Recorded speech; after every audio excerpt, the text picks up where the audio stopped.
Good morning, Toccoa Church. We're coming to you from our living room this morning. It's our annual church at home tradition where we get to give our team a rest, our church a rest. Many of you are traveling, maybe to see family or just have a Sunday to rest at home with your family. It's a great chance, even if you have kids, to kind of just bring them in, maybe read a passage of the Bible together, pray together, just take a few minutes together as a family. This morning we're coming from my living room, which isn't totally unexpected, but my message to you this morning is going to be a little bit shorter because we had some technical difficulties. I actually had recorded something else that was scheduled to play this morning, but that didn't work out. So I want to just give you briefly the verse that I've been reflecting on for you to reflect on as we go into the new year.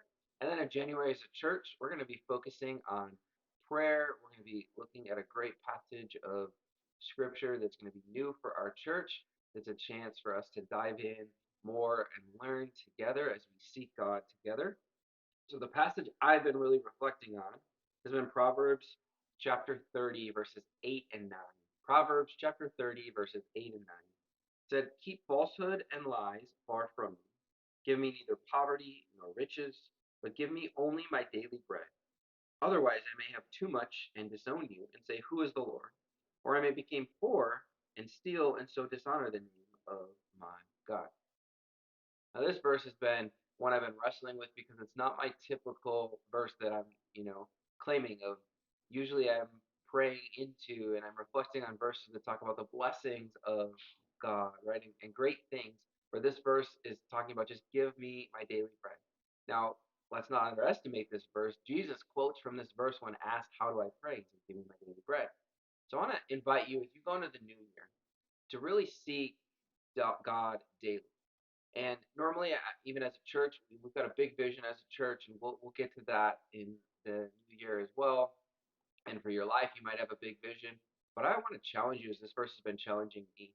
Start with your daily walk and daily relationship with God, because that is where you know, and God knows that He can actually trust you with more. So as you come into the new year, I want to invite you to be reading Scripture daily. Many of our church are just finishing up our Bible in a year plan, and there's been great stories out of that of how God has worked powerfully through that.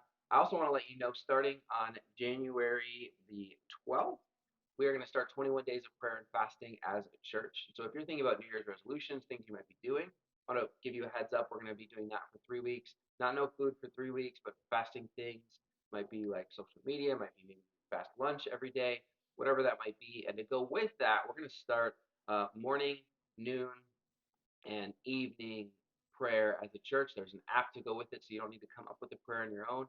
It's about 10 minutes, 3 times a day. You can do it during your lunch break or short break at work, even. Just recenter and focus on God so that you remember throughout the day that all that I do every day is with God, and I don't just leave Him at home when I go out the door, but I take Him with me all throughout the city, all that I go, whether it be work or school or with your kids or whatever it might be.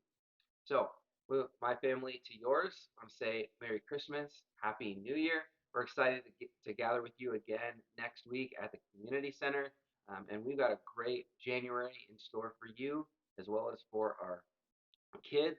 But yeah, I invite you to pray, reflect on this verse, spend some time with your family today, and we'll see you next week in 2025.